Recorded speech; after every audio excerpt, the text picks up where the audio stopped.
নতুন সরকার গঠিত হওয়ার পরে মানুষের মধ্যে যে একটা নতুন আশার সঞ্চার হয়েছে, এইবার একটা পরিবর্তন হচ্ছে। প্রতিদিন দেশে কিন্তু আবার ধর্ষণের ঘটনা বাড়তে শুরু করেছে। এমন ইস্যুগুলো নিয়ে হচ্ছে যেটা আপনি যা চাচ্ছেন ওই স্পিরিটকে আঘাত করছে। প্রতিদিন দেশে কিন্তু আবার ধর্ষণের ঘটনা বাড়তে শুরু করেছে এবং এটা নিয়ে কথা হচ্ছে। তো এই সবকিছু মিলে আপনি কি দেখেন? আসলে কি আমরা আইন শৃঙ্খলা পরিস্থিতি আবার পেছনের দিকে হাঁটতে শুরু করলো? এবং আরেকটি বিষয় আমরা লক্ষ্য করেছি যে আমাদের এখানে স্বরাষ্ট্রমন্ত্রী সালাউদ্দিন সাহেব বলেছেন যে রবিবারে, এমন আজকেই বলে, জুলাই নিহত পুলিশের তদন্তের বিষয়ে এখনো পর্যন্ত তিনি আসলে কোনো বক্তব্য দেন নাই। অথচ তার বক্তব্যের বিপরীতে নাহিদ ইসলাম একটি বিবৃতি ইস্যু করেছেন, বলেছেন যে করা যাবে না। এই সবকিছু মিলে আপনার কি মনে হচ্ছে আমাদের রাজনৈতিক পরিস্থিতি কালকে কোন দিকে যেতে পারে? মানে একসাথে কিন্তু আপনি ক্যানভাসটা অনেক বড় করে দিলেন। ক্যানভাসটা বড় মানে আমি পুরো দেশের একটা ছবি তুলে ধরার চেষ্টা আমি বলছি, যদিও বড় করেছেন, কিন্তু ক্যানভাসটা এক জায়গায় এনে একটা কথা বলা যায়। আমি কথাটা ওইরকম করে বলার চেষ্টা করবো। আমি মনে করি যে বড় কথা হলো কি, আপনি যা বললেন এইটা তো আমাদের জুলাই অভ্যুত্থানের লক্ষ্য ছিল আলটিমেটলি। আর আমি এরকমও বিশ্বাস করি যে আপনি যে আন্দোলনই করেন, যে অভ্যুত্থান করে, সবসময় লক্ষ্যটা থাকে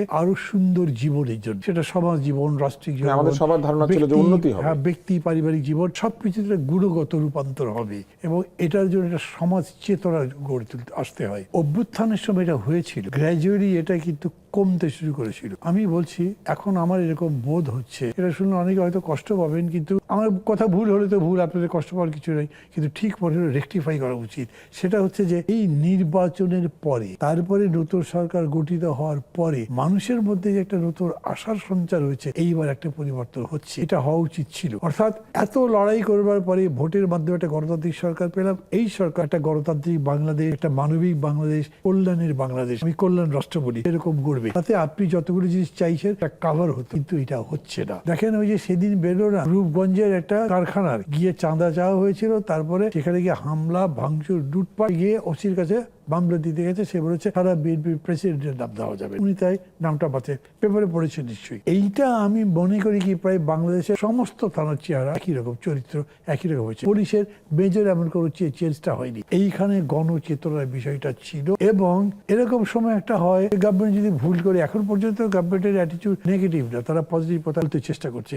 এই যে আপনি একটা ইফতার পার্টির কথা বললেন, ইফতার পার্টিতে প্রাইম মিনিস্টার গেলেন, এরকম কেউ আগে গেছে কিনা আমার মনে পড়ছে না। আমাকে, আমি তো ইফতার পার্টিতে গেছিলাম, ইফতার পার্টির পরে আমাকে কেউ বললো, ভাই এটা তো বাংলাদেশের প্রথম। আমি মনে করতে পারলাম এটা কেউ গেছে কিনা। ইটস এ গুড সাইন যে উনি গেছেন। যাওয়ার পরে বক্তৃতা কিন্তু দুইজনই করেছেন, যদিও জামাতের যিনি প্রধান তিনি বেশি করেছেন এবং তিনি খুবই কোঅপারেটিভ একটা বক্তৃতা করেছেন। আমার কাছে মাঝে মাঝে মনে হয়েছে যে ঠিক অপোজিশনের টোন হলো না, একটু বেশি করে কম্প্রোমাইজিং। আর প্রাইম মিনিস্টার আসলে এই টাচ খুবই কম করেছে, উনি সাধারণভাবে বলেছেন ভালো। মানে তারপরেও তারা মিলে কিন্তু বলবার কথা, কমনলি যদি এই অ্যাপ্রোচ করে, আমাদের নিজেদের অপোজিশনের লড়াই আছে, কিন্তু এই বিষয়ে আমরা একসাথে কাজ করব। আপনি স্পেল আউট করেন, আপনি একটা প্রশাসন ঠিক মতো করবেন, এটা জনপ্রশাসন হয়, একটা পুলিশ করবেন যেটা জনবান্ধব হয়, এটার জন্য এই করবেন। এর বাইরে যদি কিছু ব্যতিক্রম হয়, দলবাজি নয়, চাঁদাবাজি নয়, কোনো কিছু আমরা অ্যালাউ করবো। একটা জাগরণের মতো যদি হতো, তাইলে এটা করতে পারতেন। আমি তো এটা অ্যাবসলিউটলি মিসিং দেখছি। ইস্যুগুলো নিয়ে হচ্ছে যেটা আপনি যা চাচ্ছেন ওই স্পিরিটকে আঘাত করছে। আমি বুঝেও যেন বুঝছি না এবং সেটা রিপ্লাই দেওয়ার চেষ্টা করছি না। এটা একটা অশনি সংকেত আমি মনে করি। এখন তো মানে কেবল শুরু করলাম, এত কড়া করে বলবার হয়তো দরকার নেই, কিন্তু এখন সজাগ হতে হবে, সেটা খুব তীক্ষ্ণভাবেই বলা দরকার। এখনই যদি হতে